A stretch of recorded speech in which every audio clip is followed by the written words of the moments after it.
On New Year's Eve, Jenny took her daughter to spend the evening with her first love and celebrate the new year. The three of them had dinner together and took pictures with fireworks to post on social media. Their friends liked and commented, and someone asked, "Weird, why hasn't Charlie said anything?" He usually blows up her phone the moment he sees this.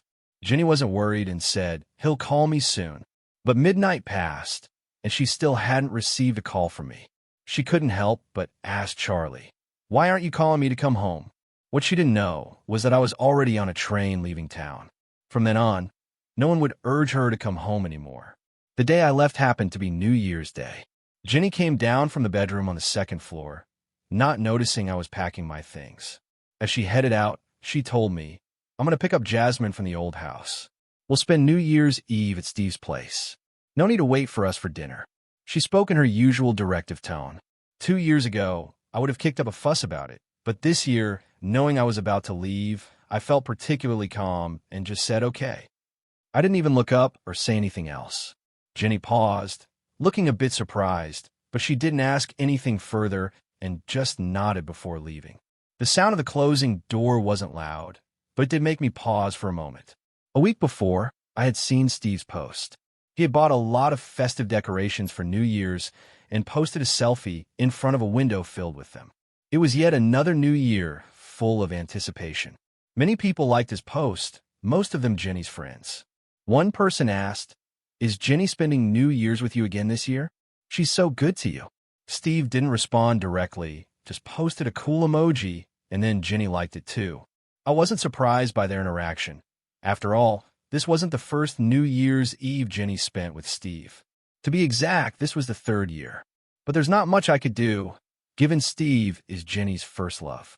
Even though Jenny and I went from college sweethearts to married, it's always the same cliched story. Ever since Steve came back, Jenny has been just settling for everything else. In the past, I would have thrown a fit about it, asking if she was spending New Year's Eve with him again, but this year I didn't ask anything. I just quietly bought a ticket to go back to my hometown and left a divorce agreement behind. I guess this is the end for Jenny and me. The ticket was for 7 p.m. today. As I was torn whether or not to take a family photo, I unexpectedly received a call from Jasmine. Jasmine is my daughter with Jenny. She's 5 years old this year. Maybe because she was raised in the old house, both mom and daughter share a similar cool and steady demeanor. When I answered the video call, there was a young face with eyes similar to Jenny's. The car interior behind her was familiar, indicating Jenny had picked her up. Jasmine frowned at me through the phone, asking, "Daddy, are you upset again?" I looked blankly at the image of Jasmine on the screen before I could respond. She continued, "Is it because we're spending New Year's with Steve again? Like I've said before, Steve is lonely on New Year's. He's not like you, who always has someone." She rattled on, saying similar things 2 years ago when I first found out Jenny was taking Jasmine to be with Steve for New Year's Eve. I had a huge fight with Jenny. Then Jasmine stood by her mom, both of them looking at me with reproach. "Steve is alone. He just wants some company for New Year's. Can't we keep him company?" I argued. Back then, they were with Steve, and I was the one who would be alone. I hardly got to see Jasmine since she was growing up in the old house. I wanted a family reunion to welcome the new year, but they saw me as an unreasonable, crazy person. Jasmine would stare at me like a little adult with complaints from the past. Her words and eyes would hurt my heart. Now, that pain feels no more than a mosquito bite. Insignificant. "Jasmine, I'm not upset. If you want, Steve can spend every New Year's Eve with you both." "I'm in it." Jasmine's face was taken aback. Then she pouted. "You're saying the opposite again. You always do this, but then you call us to come home." I opened my mouth to say something, but Jasmine had already passed the phone to Jenny. The camera swept to her in the dim car light. Her face was clear and defined, thinly veiled with the coolness of winter. With a slight sidelong glance, there was a hint of chilliness. I swallowed my words. Jenny drove, her voice indifferent. "Anything else?" she asked. That familiar tone. There were many things I had wanted to say before, but now I shook my head. No. Jenny seemed momentarily stunned. She wanted to look at me, but the green light came on as the car moved. I hung up the phone. In the end, I didn't take that family photo. After packing up all my stuff, I casually left the keys on the table in the entryway. I'd been in this city for 6 years. In the end, everything I owned fit into one 26-inch suitcase. The winter air was biting, and the car window had a thin layer of fog. The driver, taking advantage of a break in traffic, chatted with me. He asked if I was heading home. "Why'd you get such a late ticket then?" he joked, saying if my home was far, I might miss out on the New Year's dinner. I pretended it was half true, saying I couldn't snag an earlier one, but it wasn't true. Initially, I had planned for Jenny, Jasmine, and me to drive back to my place together this year. Since marrying Jenny, I hadn't visited home in 6 years. Initially, it was because Jasmine was young, so travel wasn't easy. When Jasmine turned 3, Jenny took her to visit Steve for 2 consecutive years. I thought Jenny would remember this year, but Steve's post reminded me Jenny forgot again. So I didn't expect much and bought a ticket myself. I got it kind of late, so I ended up with a ticket for today. The driver dropped me off at the train station. It was exactly 6:30. I grabbed my suitcase and went through the ticket checked, and I got on the train. The city's lights had already turned on. Along the edge of the river, there were fireworks. They were beautiful. This was my first time experiencing the city's New Year vibe like this. It felt both novel and somewhat relieving. I remembered the first couple of years after Jenny and I got married. We were actually pretty happy. We were newlyweds, and with Jasmine's birth, our home was filled with joy. Everyone had smiles, and the usual strictness towards me eased up a bit. But when did things start to change? Maybe when they insisted Jasmine be raised at the old house. I had to call in advance every time I wanted to see Jasmine. The house I had carefully arranged in the end was just for me and Jenny. We went from being a couple who could talk about anything to a couple who had nothing to say. My expectations dwindled over time. Now, the days I look forward to most in a year are seeing Jasmine and spending more time with her during New Year. But while Jasmine was raised to be polite and well-behaved, she always felt distant from me. I thought it was because we didn't see each other often, but when I saw how she interacted with Steve, I realized that connections don't necessarily become close because of blood ties. I noticed Jenny's New Year's post, just like previous years, fireworks and a photo of her with Jasmine and Steve. Steve looked handsome. Jasmine was adorable, and even Jenny, usually calm and composed, had a gentle look with a slight smile. I thought of the family photo I didn't take. The most recent one was taken a year ago on Jasmine's birthday, but I was the only one smiling in that picture. Jenny and Jasmine explained they don't like to smile. I didn't think much of it back then. Jasmine takes after Jenny, and Jenny really isn't the smiling type. Seeing this new photo, I felt a bit emotional, but nothing more. I thought about liking Jenny's post, but saw the comments first. Jenny's post was not up for long, just about half an hour, yet there were a lot of comments. Some people misunderstood and thought the 3 were a family wishing Jenny happiness. And then there were Jenny's friends. A few comments caught my attention. One person said, "Jenny is spending New Year's with Steve again. Didn't Charlie say anything?" Another said, "It's weird Jenny posted this half an hour ago, and Charlie hasn't reacted. Normally, he'd be blowing up the phone." Jenny replied to one, "He'll call later." I froze, thinking of the call Jasmine made to me that afternoon. She joked I always called to urge them home in the past. I might have. I would have called Jenny to make sure she brought our daughter home after dinner. But I wanted to tell Jasmine it's not just talk. This year, I'm not going to call anymore.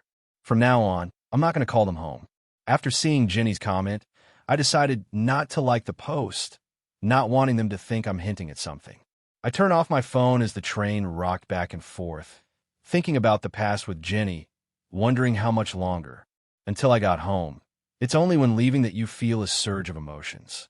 I reminisce about me and Jenny from her sophomore year, transferring to our time in college together. I had a crush on her throughout high school and college. She was striking.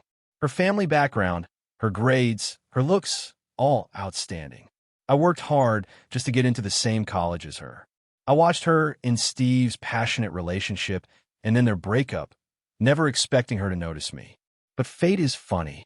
One day, it opened a window for a crush. I can still clearly recall the day Jenny noticed my feelings. It was 6 months after Steve went abroad. Jenny was in a competition, and no one believed she would win except me. She won first prize, and in the afterglow of cheers and celebrations, Ginny walked towards me. "Charlie?" she asked. "Yes," I replied. Ginny said, "I heard you were the first to bet on me winning the competition." She had just won the award, all her confidence showing brightly. I couldn't look her in the eye, muttering, "I just believed in you." Ginny chuckled. "I've seen you several times. Aren't you always at these events?" I was stunned. I had watched Ginny at many such events, but I never dared get too close. I always stayed hidden in the crowd, just another cheering spectator. I thought I hid it well. Apparently not. I looked at Ginny, breathing lightly, too nervous to speak. Ginny didn't say anything either, just looking at me with bright eyes and a smile that made my heartbeat skip. Steve had chosen to study abroad for his future. Ginny was so heartbroken it landed her in the hospital. Everyone thought Ginny would be down in the dumps after her heartbreak, but nobody expected that 6 months later she'd be with someone as unknown as me, and we'd go from campus to wedding bells. They joked that someone must have taken over Ginny. Otherwise, why would she choose me? Even when Jasmine came along, people still gossiped about it until Steve came back. I can imagine them shaking their heads, like I was just some obstacle in a love story. Now that the lead is back, I guess it's time for me to go. A minute past midnight, I woke up to the sound of fireworks outside. It's New Year's. Some folks were moving around the train cabin, others whispering on the phone to loved ones. My phone buzzed under the pillow. It was Ginny. Honestly, I was kind of surprised. Usually, she'd be busy with Jasmine and Steve, staying up and watching fireworks. I'd be the last thing on her mind, but here she was calling me. Did something happen to Jasmine? I swiped to answer. "Hey." All I heard on the other end was breathing. I thought it was just a bad signal and was about to say something again. Then Ginny spoke softly. "Are you asleep?" I had a hunch Ginny wanted to talk. Still, I was a bit surprised she was skirting around, not like her usual direct way. "No, what's up?" I kept my voice down, not wanting to disturb others in the cabin. Ginny paused for a while. Then I heard her ask, "It's past midnight. Why didn't you call?" I was puzzled. Why should I call her? The confusion lasted only a moment. Then it hit me. It was because of that post she shared. Funny, because she used to hate me calling during New Year's. Even Jasmine said my calls killed the New Year's vibe. I didn't call this year, yet Ginny reached out. Since she brought it up, I responded, "I didn't want to ruin your fun, so I didn't call." It was the truth, but Ginny stayed silent for longer. After falling out of love with her, I didn't want to waste time on her anymore. "Anything else? If not, I'm hanging up." "Yes, what Jasmine wants is to wish you a happy new year." Jasmine? That was unexpected. Usually, she was so busy having fun. I'd only get a quick greeting when she remembered to during the holidays. This year, she was right on time despite her growing up. I felt no emotion. My reply was pretty standard. "Thanks, wish her a happy new year too." Ginny's connection was choppy. I barely heard her at times. Thinking it was the signal, I was about to hang up, but Ginny suddenly called my name. "Charlie, after visiting the family, can Jasmine and I take you to the amusement park?" An amusement park? I remembered it was something I mentioned long ago. Not that I cared for the amusement park itself. I wanted to bond with Jasmine. But Ginny was always busy, and Jasmine thought the amusement park was too childish. Plans were postponed endlessly until I saw a post from Steve's account. It wasn't about being too busy or childish. They'd been to the amusement park already, and I wasn't the one they wanted to go with. No need. I had no interest. Without any bonds to nurture, what did you say? The train passed through a tunnel. Ginny probably didn't catch my words. I was about to repeat myself when I heard a deep male voice. "Ginny, come on. Jasmine wants us to set off fireworks." His voice got closer. It was Steve. I knew it well, especially these past 2 years. His voice was etched in my mind. He seemed to notice Ginny's call. "Are you on the phone? Is it Charlie? Did he call asking you to come home?" "Yeah, but it's late. You should get home soon, or Charlie will worry." But Steve paused. I could imagine his concerned look paired with kind eyes. Just Jasmine also said she wanted my special scrambled eggs in the morning. Ginny must have covered the phone speaker. Steve's voice faded. I wasn't up for eavesdropping, so I just hung up. Talking wouldn't change anything. By tomorrow, Ginny would realize I was gone. Then she'd understand. I was curious, though. How would she react to my leaving? Shrug it off, or think I should have done it sooner? Steve's interruption in Jenny's and Charlie's call annoyed Jenny a lot. He didn't realize she'd been waiting for Charlie to call all night because every year around this time, if she and Jasmine weren't home, Charlie would keep calling and video chatting, urging her to finish dinner with Steve and take Jasmine home. But this year, for hours after she posted, midnight had passed. Charlie didn't call or text. That wasn't like him. From the moment she posted, something fell off, and with each minute, it got worse. More unsettling at just past midnight, she finally found an excuse to call Charlie and wish him a happy new year. But a few words in, Steve interrupted the call. She was a bit annoyed inside, but didn't show it on her face. Steve asked Jenny what was up. She brought up Jasmine wanting to have Steve's special egg custard, hinting at staying over, but Jenny actually didn't want to stay. She wanted to hurry back to Charlie. He was probably waiting for her and Jasmine at home. Just like the previous years, no matter how late it got, he would always wait for them and wish a happy new year, along with a thoughtfully prepared gift. Jenny wondered what gift Charlie had in store this year. The thought brought a tinge of anticipation and warmth. She wanted to gather Jasmine and head home immediately, but Jasmine was full of energy, engrossed in playing and reluctant to leave. I'm not going back. I want to stay with Steve. Jasmine clung on to Steve, refusing to let go. He tried to persuade her gently. Jenny, let Jasmine stay the night. It's not like there's no room. But are you worried about Charlie getting the wrong idea? It's fine. We can explain together. Steve looked at her with soft eyes. Plus, it's not safe to drive so late. Exactly, just talk to Dad. Jasmine chimed in. Jenny, looking at her child, relented a bit. You have to message Dad, and then we'll head back after breakfast tomorrow, okay? Jasmine agreed easily, sending Charlie a voice message. But Charlie didn't respond. Jenny began to feel uneasy but brushed it off, assuming he fell asleep angry. Tomorrow, she would go back early and bring Charlie a New Year's gift. He was always so gentle and forgiving, even when upset. He was easy to cheer up. The next day, before she could head home, she got a call from her family. They wanted her and Jasmine to visit for New Year's greetings. All right, I'll pick up Charlie, Jenny said. Why bring him? I'm not interested in seeing him, her father replied on the phone, his tone steeped in displeasure. Jenny knew her dad never liked Charlie, mainly because of social status discrepancies.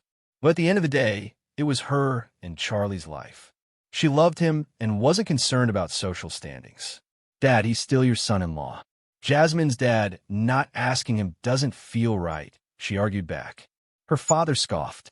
He doesn't act like part of the family. If he doesn't want to come, I'm not forcing him. Truthfully, Charlie knew her father's disdain after previous arguments about Jasmine staying at the family house. Charlie's visits had dwindled, even for Jasmine's sake. If Charlie went, it was clear he wasn't welcomed warmly.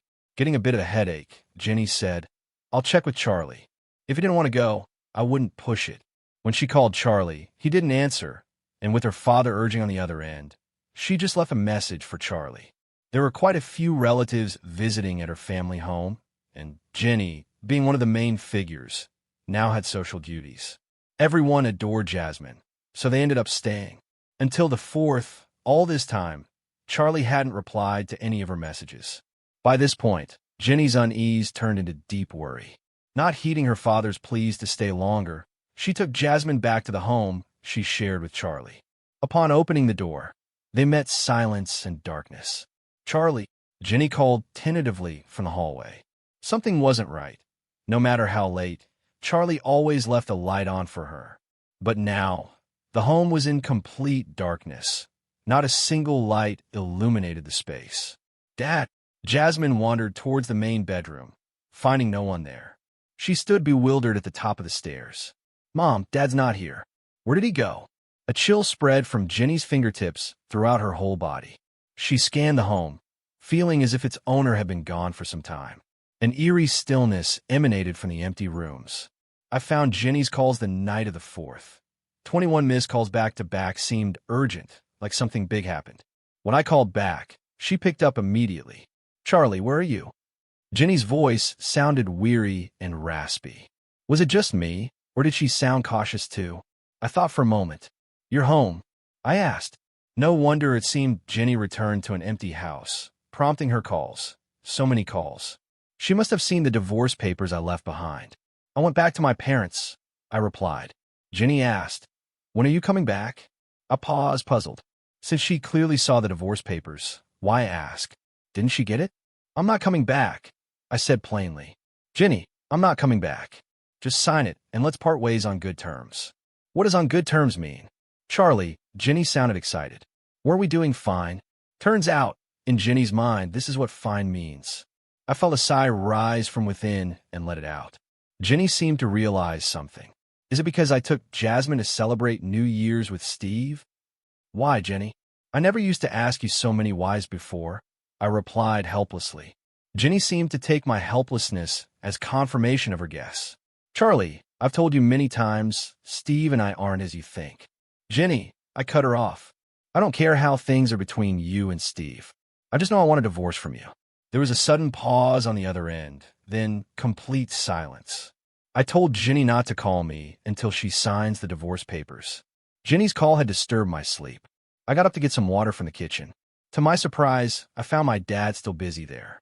Dad, why are you still up so late?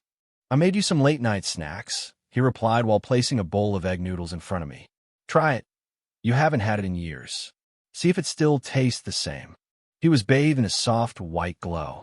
I noticed a few strands of white hair on his head. Bitterness welled up in my throat. When I was about to marry Jenny, my dad was against it. Beyond differences in family backgrounds, he didn't want me to go so far away, fearing I'd have no support if I got mistreated in the first couple of years after marrying Jenny. I tried recreating the same dish my dad made for me, but I could never get it to taste the same. I used the steam from the bowl to hide the moisture in my eyes. It's all right. From now on, I won't leave his side again. My dad managed to lift my spirits. I slept until 9 o'clock the next morning. Dad had already opened the store. Tourists have been visiting our town a lot since New Year. He runs a small convenience store at the street corner. The weather was great by 10 o'clock. The town was filled with sunlight and a sense of peace. I went to the store entrance and called out, Dad. 2 figures, one big and one small, turned around simultaneously. Daddy! Jasmine ran to me first. I was a bit startled as she hugged me. She looked up at me with those big, bright eyes of hers. Daddy, I missed you. Jenny wore a calm and gentle expression with a slight smile. Charlie, once again, I was speechless and my brow jumped. I was surprised by Jenny and Jasmine's arrival, but soon irritation crept in. What are you two doing here? Jenny didn't seem to notice my cold reaction and took my hand. Sorry, Charlie. We've had so many guests at home these days. We came late. Just then, my dad came out from the back with a fruit plate. He had clearly seen Jenny and Jasmine before me. I had no idea how Jenny managed to win him over. At that moment, my dad was all smiles. Jenny, Jasmine, come have a seat. Thank you, Dad. Thank you, Grandpa. Jasmine, usually so mature for her age, was now sweet and well-behaved. My dad was on cloud 9, wrinkles around his eyes deepening with joy. He moved over to Jasmine. Oh, sweetie, come here. Let Grandpa hug you. Look, here's your New Year's red envelope. Happy New Year, sweetheart. Wishing you health and happiness. Jasmine grinned as she let him embrace her. He really liked Jasmine, even though it was their first meeting. His smile was genuine and infectious. This was the happiest I'd seen my dad since I returned home. I knew why Jenny was here. After last night's call, she drove over with Jasmine. She thought I was upset and had returned to my hometown, hoping this would calm me down, but only made me more agitated. Jenny, I tried to keep my cool, thinking I had made things clear last night. But Jenny interrupted me. Charlie, I drove for 5 hours. I'm exhausted. Her pretty brows knitted lightly, her whole demeanor one of weariness. My dad heard and quickly chimed in, telling me to get Jenny and Jasmine home to rest. I could see through Jenny's act, but looking at my dad immersed in joy, I didn't want to argue with Jenny in front of him. I led Jenny and Jasmine home. Mother and daughter followed me, Jasmine holding Jenny's hand, the latter hesitating to speak. I noticed and found an excuse to have Jasmine leave after we got home to face Jenny alone. I used to really like Jenny, even when we weren't talking, but now seeing her only made me feel repulsed and displeased. Turns out, falling for someone is easy, and disliking them is just as simple. Jenny, What do you really want? I felt a headache coming on, especially dealing with Jenny. Charlie, I'm not. I wanted to bring Jasmine to see Dad. Jenny looked at me. You always said Jasmine hadn't met her grandpa yet, didn't you? I found it laughable. I'd mentioned it many times before, and every time she ignored it. Now she's proactive. I gave her a mocking look. Jenny pressed her lips together. Charlie, don't look at me like that. I'm sincere. The last thing I wanted was her sincerity. Jenny and Jasmine's visit shook up my recent peace, but I have to admit, because of them, Dad seemed happier than usual. He liked Jasmine. He channeled his love for me to Jasmine and liked her more every time he looked at her. As for Jenny, she was putting on the perfect daughter-in-law act in front of my dad. Even if my dad doesn't say it, I can feel how he's changed his attitude towards Jenny. Jenny stayed with Jasmine for 2 days. As the end of the year approached, my dad couldn't help but secretly ask one day, Charlie, when are you going back? Dad's got a ton of stuff ready for you to take when you leave. Jenny was there too. She didn't respond, just looked over at me. In a few more days, I said, I want to spend a bit more time with you. I didn't make it sound final. There was a flash of joy on Jenny's face. In the evening, I planned to have a talk with Jenny, but I ended up overhearing her and Jasmine first. Mom, when can we go home? Jasmine asked, looking unhappy and throwing her toy on the ground. That toy was a gift from my dad. He's not really good at cheering up little kids, so he just bought what he saw other girls in town have for Jasmine. Jasmine was happy at first and sweetly said, Thank you, Grandpa. But now she said, This stuff isn't fun at all. I miss Grandpa and Steve. I want to go to the amusement park with him. Jenny frowned a bit, but she was patient, soothing Jasmine. Soon she said, Once your dad's not upset anymore, we can go back. Just be good these few days and don't make him mad, got it? Jasmine unwillingly nodded. Hearing that got me somewhere between amused and angry. Since the weather was nice, my dad suggested we spend a couple of days exploring the town. Little Charlie used to love running around the town when he was a kid. He laughed while telling Jenny and Jasmine stories of my childhood. Jenny listened carefully, sometimes looking at me with a smile. Jasmine ran ahead, turning back now and then to see if Jenny and I were keeping up. After New Year's, the town calmed down, and its slate paths had an almost serene beauty. Charlie, you never told me about your childhood, Jenny said, trying to break the silence. I glanced at her. I did, I replied. You just didn't like to listen, so I stopped. But now, for some reason, Jenny promised, Charlie, let's come here every year for a while. Her eyes were calm, but it seemed almost funny to me. This was just to make me less angry. Before I could respond, I heard Jasmine's excited shout, Steve.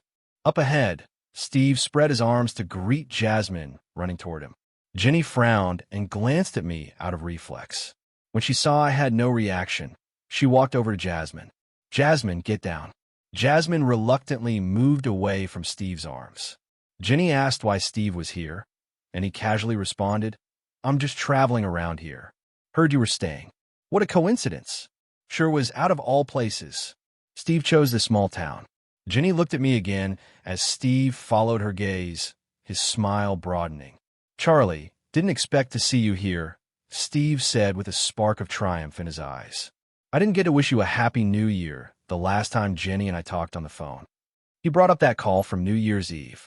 I heard you and Jenny had some misunderstanding because of me, and you came back here. If that's true, then I'm really sorry. Charlie, we're all good friends, me, Jenny, and Jasmine.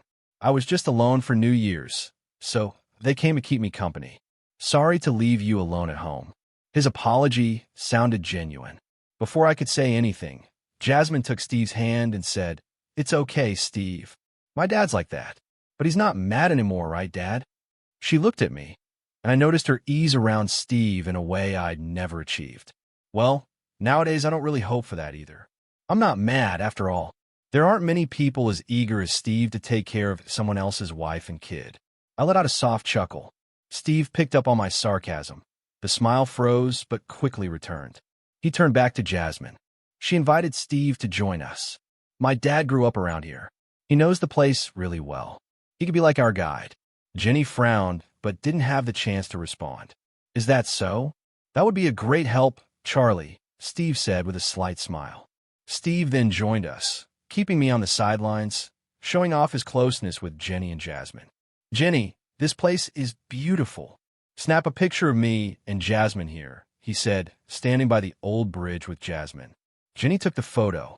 "Let's take one with the three of us," Steve suggested, scanning around and finally looking at me. "Charlie, mind taking a group photo for us?" Jenny gave me a look about to say something, but I had already agreed. "Sure," I said. Steve smiled. Jenny frowned, looking at me intently. After I was done, Jenny suddenly said, "Charlie, let's take a family photo."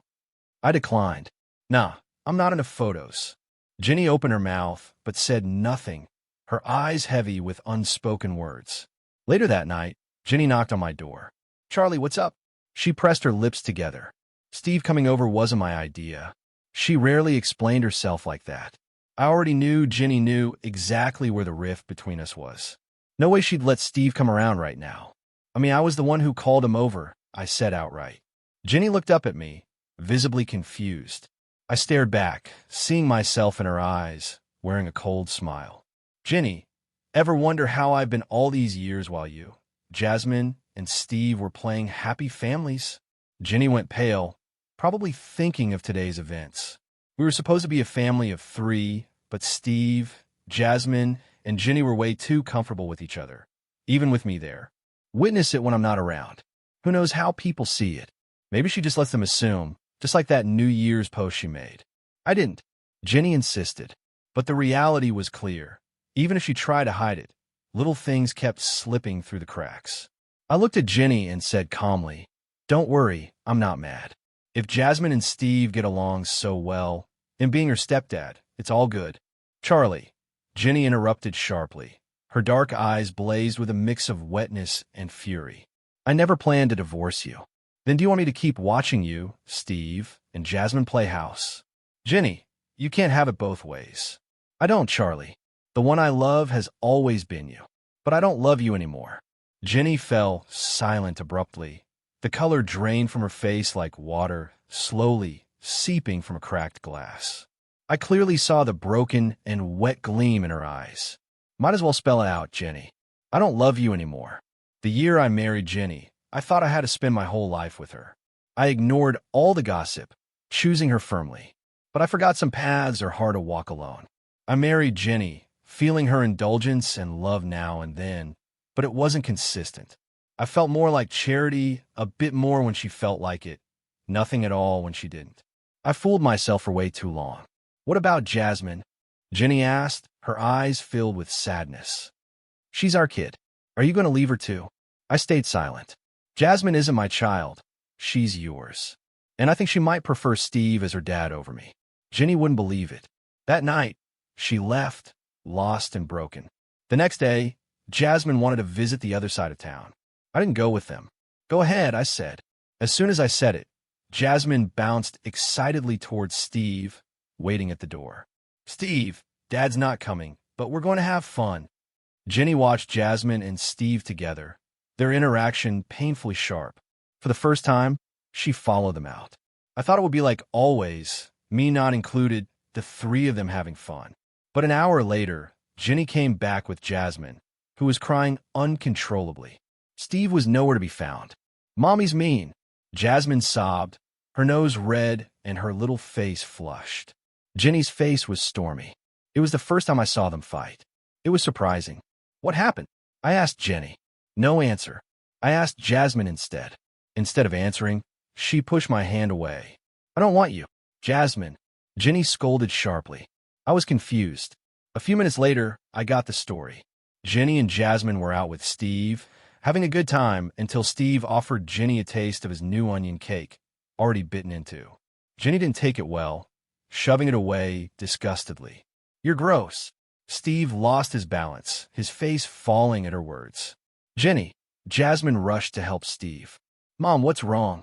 Why'd you push Steve?" Jenny realized Steve was overstepping boundaries and tried to hide her disgust, but she told Steve firmly to stay away from their family, saying he was a nuisance. Steve looked shocked. Jasmine protested loudly. "Mom, what are you doing? You talking about Steve doesn't bother us at all. We always have fun together." Everything they'd ever said about getting along turned into knife stabbing Jenny's heart. Her hands clenched, a dark shadow engulfing her. "Oh, I see." I sighed, seeing Jasmine crying. I softened a bit. "Jasmine, don't cry. Don't pretend to care. If you hadn't come back, this wouldn't have happened." That wasn't what I expected. Jasmine was unusually distant today. Her eyes flared with blame and resentment, a look I knew all too well. But I was innocent this time. I hadn't done anything. Ginny, though, was already upset with Jasmine for being disrespectful to me twice now. "Jasmine, what are you saying? Honestly, we were doing just fine without you. You left me at Grandpa's when I was a kid. You never really did your job as a dad. I like Steve, I don't like you." Jasmine yelled at me, feeling wronged. I was caught off guard and didn't know how to react for a moment. Ginny was already holding on to Jasmine tightly. "Who taught you to say this?" Jasmine stayed silent, pouting with teary eyes. I felt a wave of numbing exhaustion, but then a strange sense of relief hit me. If that's the case, then good. I knelt down to meet Jasmine's gaze. In that look, I held all my feelings for her, yet in the end, I only said one thing. "Actually, I don't really like you either." Jasmine froze, staring at me blankly. I smiled at her. "So let's not meet again. Charlie." Ginny's voice trembled. I told her, "Ginny, you can leave now." Ginny had thought taking Jasmine would be a way to keep me. But in the end, she became the final step to end our relationship. Years ago, Ginny had agreed to take Jasmine to the old home. I wonder if she ever thought this decision would become the knife between us. I hold no guilt towards Ginny or Jasmine. If anything, they betrayed me. But now I've broken free. The day Ginny took Jasmine away, my dad didn't know about what happened with Ginny and me. He was always kind to her and Jasmine, telling them to come visit whenever possible. Ginny gave me a look, hiding the bitterness in her smile. "Okay." Jasmine sat in the back seat. The car window blocked her figure and face. She was still mad, maybe waiting for me to coax her, but I didn't care anymore. I told Ginny to make sure and sign the divorce papers. "This is the last thing I'm asking you to do. Don't let me down." Ginny stayed silent, her eyes quietly turning red. "Charlie, I can't take you away, can I?" "No." A month later, I divorced Ginny without a hitch. Half a year later, my dad learned about it. He was shocked and asked why I didn't tell him what I'd been through. I simply said I didn't love her anymore. Though my dad sighed in regret, with time he stopped mentioning it. Why he didn't say anything was because every winter and summer break, Ginny brought Jasmine to see him, although during those times I was never around. For some reason, I heard after Ginny and I divorced, she went back to the old home, had a huge argument with Ginny's father living there, then took Jasmine with her. I thought she'd marry Steve, but she didn't. Steve went abroad again for some reason. Ginny deleted all her posts with Steve and Jasmine celebrating New Year's and used an old picture of us together as the background. Lots of people noticed and messaged me to tease, their tone no different from when they used to flatter Steve and Ginny celebrating New Year. When the messages piled up, it got a bit annoying, so I pinned a divorce notice, "Do not disturb divorced." Everyone was stunned, except for a few who had some idea. As for Jasmine, the first she didn't know Ginny and I were divorced. When she returned to Ginny's side, she asked about me. "Where's Dad? Why isn't he back yet?" Ginny would initially stay silent, but Jasmine kept asking. Ginny said, "Dad's not coming back." "Why?" Ginny didn't answer. Jasmine, upset, found Ginny's phone and sent me a voice message. "Dad, when are you coming back?" Later on, Jasmine learned what separation and divorce meant. I heard she cried a lot, wanting to see me, but in the end, she never did. Finally, Ginny would occasionally bring her town. Those years, winter and summer breaks, became Jasmine's most anticipated days, just like they once were for me.